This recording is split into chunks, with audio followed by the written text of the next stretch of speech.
श्रीमद् भागवत महापुराण। दूर दूर से आई हमारी माताएं बहनें श्रोतागण भक्तगण यूट्यूब पर कथा का रसपान कर रहे सभी भक्तों को जय श्रीमन नारायण, जय श्री कृष्णा, राधे राधे।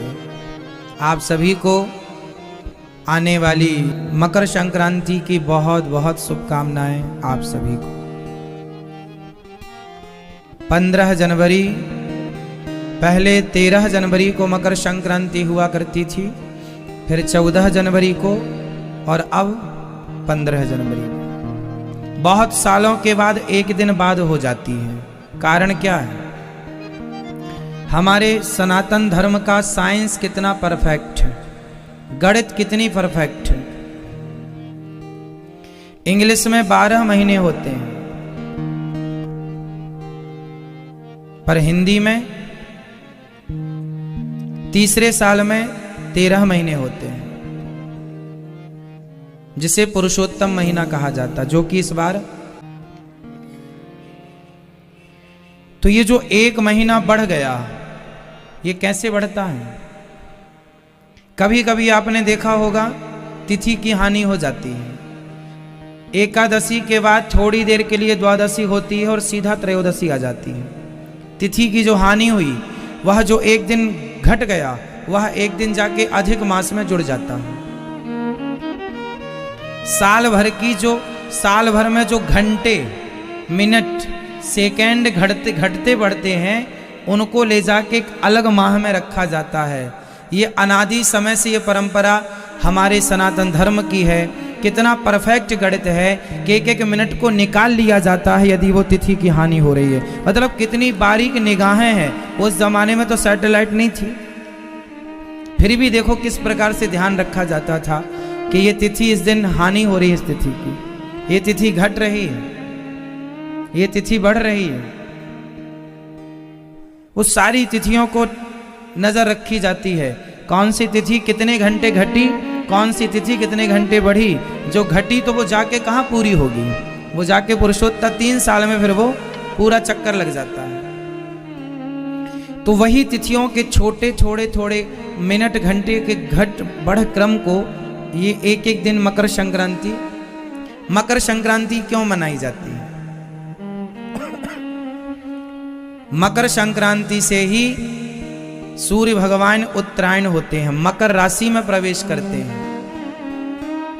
मकर संक्रांति के दिन ही भीष्म पितामह ने अपने प्राणों का त्याग किया था, क्योंकि उस समय सूर्य दक्षिणायन थे ना। सूर्य उत्तरायण कब से होते हैं? मकर से। जब सूर्य मकर राशि में स्थित हो जाते हैं तब मकर संक्रांति पर्व मनाया जाता है। और इस दिन भीष्म पितामह ने अपने प्राणों को भगवान के चरणों में अपनी बुद्धि को समर्पित किए, पहला। दूसरा, मकर संक्रांति के दिन, मतलब मकर संक्रांति के दिन ही भगीरथ जी ने तपस्या की और गंगा मैया जब भगवान शिव ने उन्हें जटाओं से छोड़ी तो भगीरथ जी के साथ गंगा जी गंगोत्री से निकलकर गंगा सागर में मकर संक्रांति के दिन ही गंगा सागर से मिली थी। इसलिए बाकी तीर्थ बार बार गंगा सागर, आज का ये त्योहार मकर संक्रांति का, यह गंगा सागर स्नान करने का, कपिल भगवान के दर्शन करने का है। अब देखिए, अब इसे हमारे ऋषि मुनियों ने, हमारे बड़े बुजुर्गों ने इस पावन से त्योहार को एक साइंस से जोड़ रखा है। इस मकर में तिल से स्नान करने का, तिल के लड्डू खाने का विधान है। बताओ, मकर संक्रांति को तिल खाने का क्या साइंटिफिक रीजन है? क्या हमारे बड़े बुजुर्ग पागल थे? यदि पढ़े लिखे थे, समझदार थे, तो क्या मैसेज देना चाहा उन्होंने? बताइए तिल की तासीर कैसी होती है? तिल का स्वभाव कैसा होता है? तिल बोलो, कैसी होती है तिल? गरम, सफेद तिल में, व्हाइट तिल में सबसे ज्यादा कैल्शियम होता है। ब्लैक तिल में भी होता है कैल्शियम, पर व्हाइट तिल में सबसे ज्यादा क्या होता है? कैल्शियम होता है। और तिल की तासीर कैसी होती है? गरम।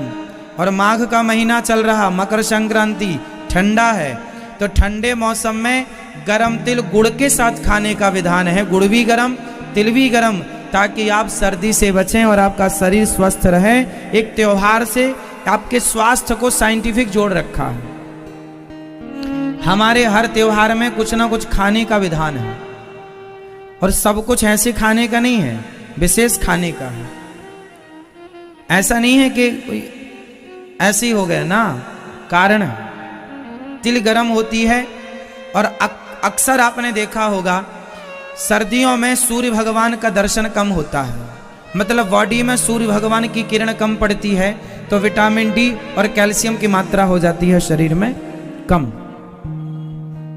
सर्दी में सूर्य भगवान छिपे रहते हैं, कहीं कोहरा है, कहीं कुछ मौसम बदल रहा है, तो सूर्य भगवान का दर्शन कम होता है। कहीं कहीं तो सूर्य भगवान हफ्ते हफ्ते नहीं दर्शन हो पाते। तो हमारे शरीर में सूर्य का प्रकाश ना पड़ने से विटामिन डी की कमी हो जाती है। विटामिन डी घटा तो कैल्शियम घट गया। बोलो हाँ या ना? भाई विटामिन डी घटा तो कैल्शियम घटा। इसलिए हमारे ऋषि मुनियों ने इस माघ के महीने में तिल खाने का विधान रखा कि आप तिल खाओ। तिल खाएंगे तो आपका कैल्शियम लेवल बढ़ेगा और आप स्वस्थ रहेंगे, और आपको सर्दी इत्यादि से तिल बचाएगी। आपका शरीर स्वस्थ रहेगा, शरीर की हड्डियों को भरपूर नमी प्राप्त हो जाएगी, कैल्शियम प्राप्त हो जाएगा। तिल का तेल भी होता है, जो तिल का तेल होता है वो हड्डी के लिए बहुत बहुत लाभदायक होता है। आप में से कोई मेडिकल साइंस जानता हो थोड़ा बहुत तो समझे। हड्डियों के लिए सबसे बेस्ट तेल कौन सा है? तिल का तेल। तिल के तेल की मालिश करने से हड्डियां स्ट्रांग होती हैं, मजबूत होती हैं। तो ये जो हम कह रहे हैं हजारों साल पहले से हमारे ऋषि मुनियों ने, ये मतलब कितने पढ़े लिखे थे ना हमारे ऋषि मुनि, कितना साइंटिफिक है ना हमारा सनातन धर्म। एक बात और है, बताओ मकर संक्रांति के दिन से क्या होता है? मकर संक्रांति के दिन से प्रकृति भी बदलती है, मौसम में बदलाव होता है। बताओ क्या बदलाव होता है?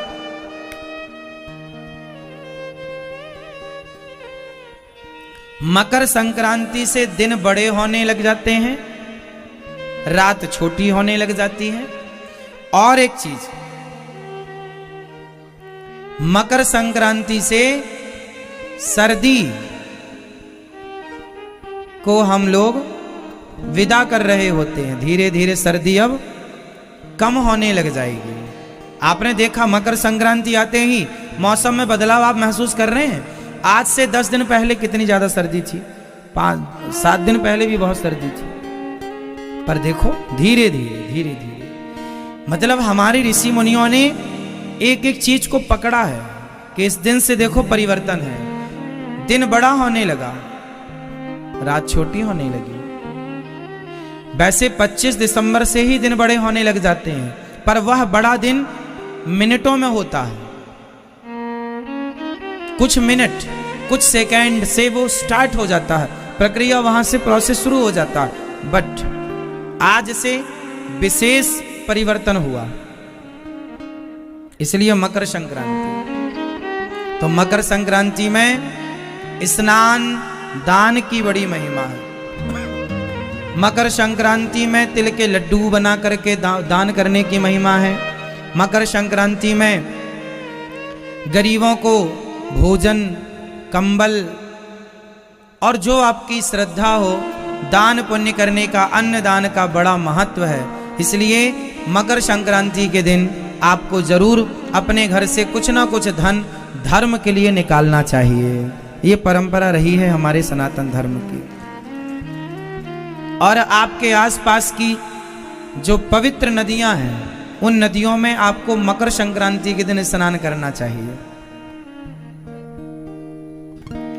घर में स्नान करना, हम लोग जो घर में स्नान करते हैं वह पानी टंकी का होता है, पर जो नदी का बहता हुआ पानी होता है वह पानी ज़्यादा श्रेष्ठ होता है।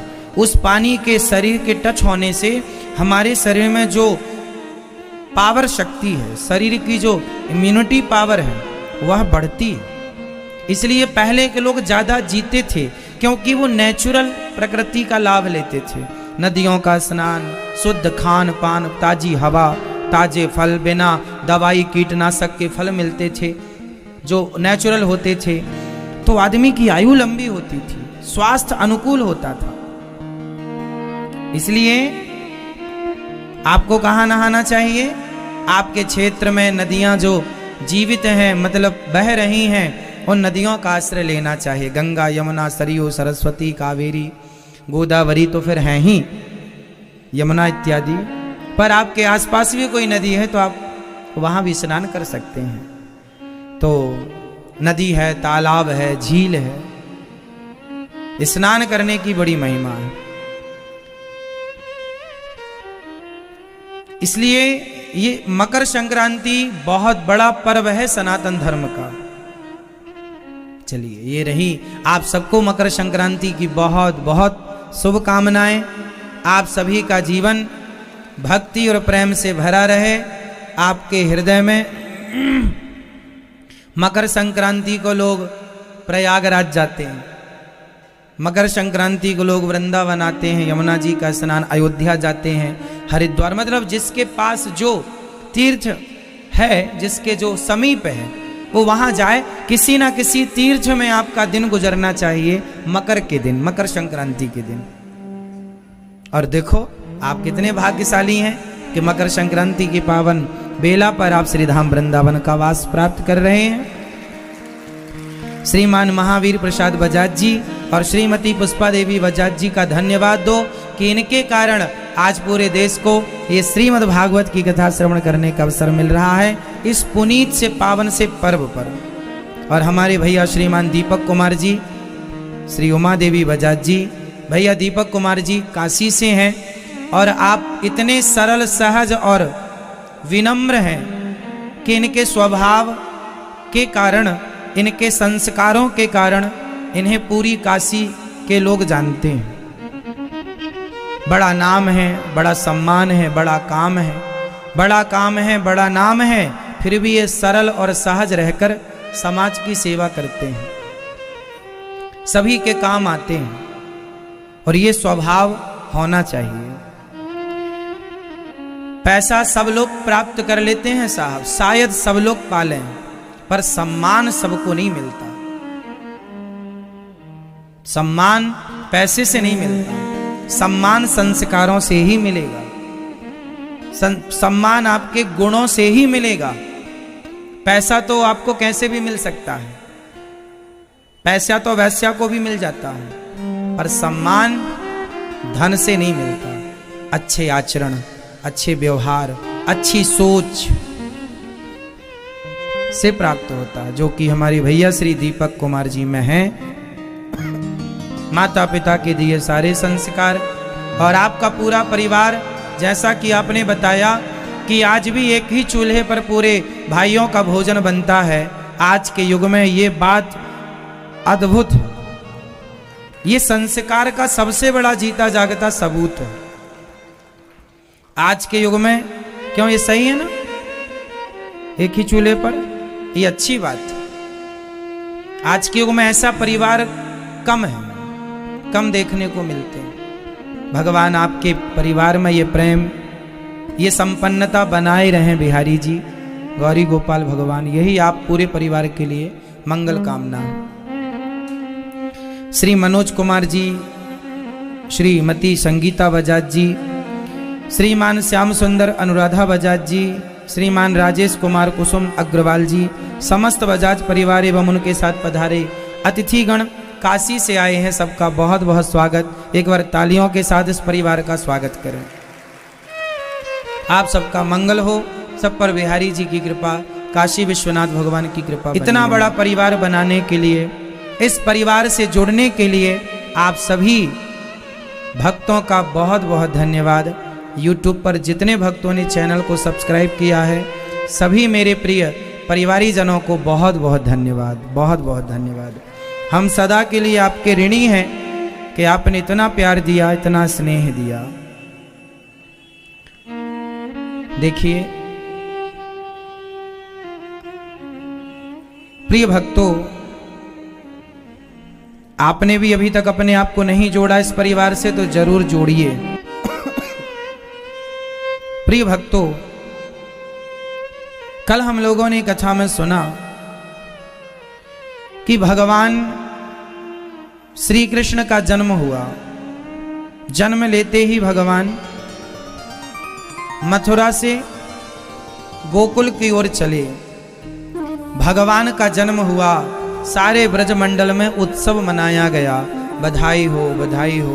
भगवान जब आए ना, जो जो भगवान को देखता, जो जो भगवान को प्रेम पूर्वक देखता, मानो वह ऐसा आनंदित होता कि उसने सारी दौलत प्राप्त कर ली हो। अरे भगवान को पाने के बाद फिर कुछ पाना शेष रहता कहाँ है? सब कुछ पा लिया, सब कुछ पा लिया। आज भगवान का उत्सव चल रहा था, सारे ब्रजमंडल में आनंद की लहर चल रही है।